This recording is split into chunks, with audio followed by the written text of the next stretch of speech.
बिस्मिल्लाहिर्रहमानिर्रहीम। Unit number 4 exercise 4.1।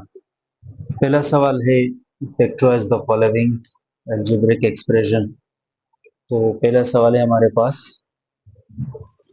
4x minus 8 bracket y minus 2z। ये हमारे पास सवाल है, इसको फैक्टराइज करते हैं। सबसे पहले फैक्टराइजेशन का मतलब क्या है। फैक्टराइजेशन मैथ में वो अमल है जिसमें कोई नंबर तकसीम किया जाए फैक्टर्स में, तो वो उन फैक्टर्स को दोबारा ज़रब देने से वही रकम वही नंबर आता है, तो उसको फैक्टराइज कहलाता है। मिसाल के तौर पर एक नंबर, एक मसलन लेते हैं 20 है, तो 20 के फैक्टर कौन कौन से होते हैं, कौन इसको डिवाइड कर सकता है। टू 2 जैसे पर यानी 10 है, फिर 2 5 है और 5 है, 5 1 5, इसके फैक्टर्स होते हैं। या इसके अलावा 4 भी इसके फैक्टर है, 5 है, 4 है, 4 5 20, यानी कि इस नंबर को हमने डिवाइड करना है, तकसीम करना है ऐसे नंबर पर जिसको दोबारा ज़रब देने से वही रकम आता है, वही नंबर आता है, उसको फैक्टराइज कहलाता है। तो आज जो हम पढ़ने जा रहे हैं वो अलजेब्रिक एक्सप्रेशन है, उसके फैक्टर मालूम करना है, इन्हें फैक्टराइज करना है।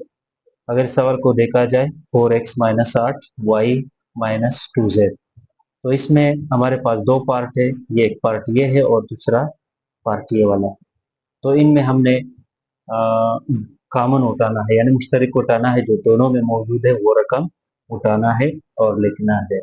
तो ये हमारे पास क्या है, इसमें हमारे पास 4 है और इसमें भी जो 4 का पड़ा 4 1 जार 4 और इस पर भी 4 2 जार 8। बाकी जो है वो फैक्टराइज है ऑलरेडी। मिसाल के ये 4 है, तो 4 टर्म्स के साथ 4 हमने एज अ कॉमन लिया, क्या बच गया x, और माइनस 4 2 जार 8, 4 2 जार 8, क्या बच गया y माइनस 2z। ये हमारे पास किताब में भी जवाब है और ये हमारे पास आंसर है। यानी 4 2 जार 4 1 जार 4x, 4 2 जार 8, y एज ऑलरेडी जो है वो फैक्टराइज है, तो ये हमारे पास ये जवाब हो गया।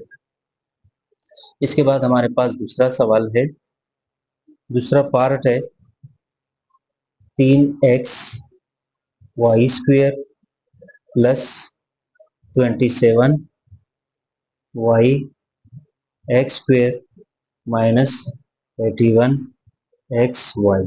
ये तीन टर्म्स है, इन तीन टर्म्स में हम देखते हैं आया ये फार्मूले के मुताबिक है या फिर इसमें कॉमन उठाना है।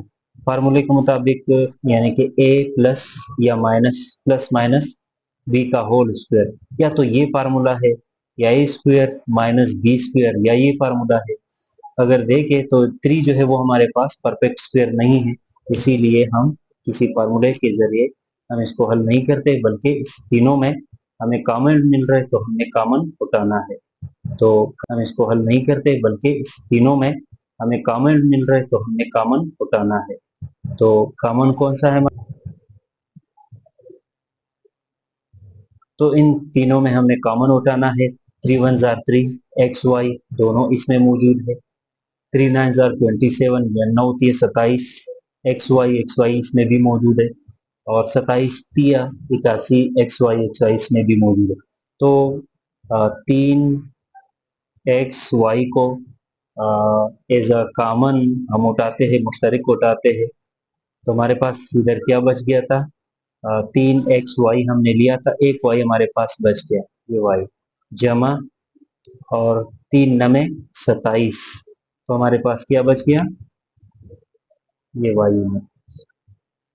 तो 3 नमे 27, एक्स वाई हमने लिया है, एक एक्स हमारे पास रह गया है, माइनस 27 या 81, एक्स वाई लिया गया है, तो ये हमारे पास फैक्टराइज हुआ। मजीद ये फैक्टराइज नहीं हो सकता है, तो ये हमारे पास आंसर।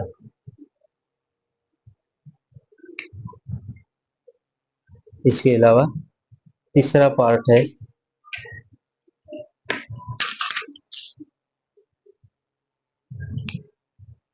तीसरा पार्ट हमारे पास क्या है,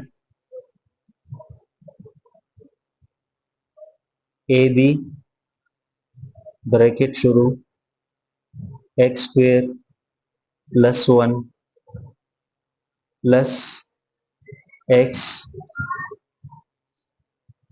ए स्क्वेयर जमा बी स्क्वेयर। यहाँ पर भी हमारे पास कोई फार्मूला नहीं है। हमें क्या करना है, तो सबसे पहले इसको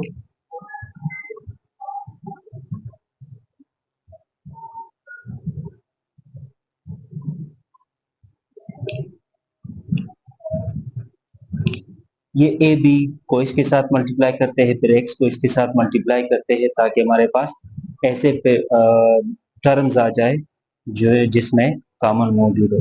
तो ए बी जब एक्स स्क्वेयर के साथ मल्टीप्लाई होता है तो ए बी एक्स स्क्वेयर आ गया, जमा ये जमा ए बी जब 1 के साथ मल्टीप्लाई हो जाए तो वही ए बी आ गया था।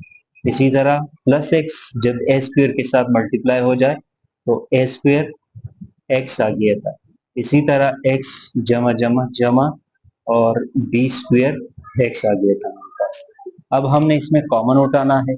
अगर हम इन दोनों में कॉमन उठाए तो यही चीज हमारे पास आ जाता है।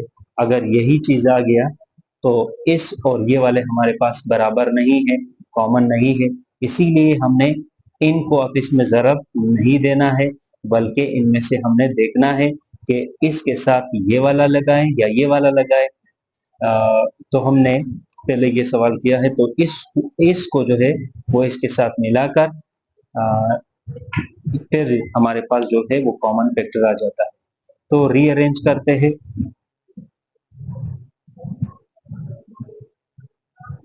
इसको रीअरेंज करते हैं।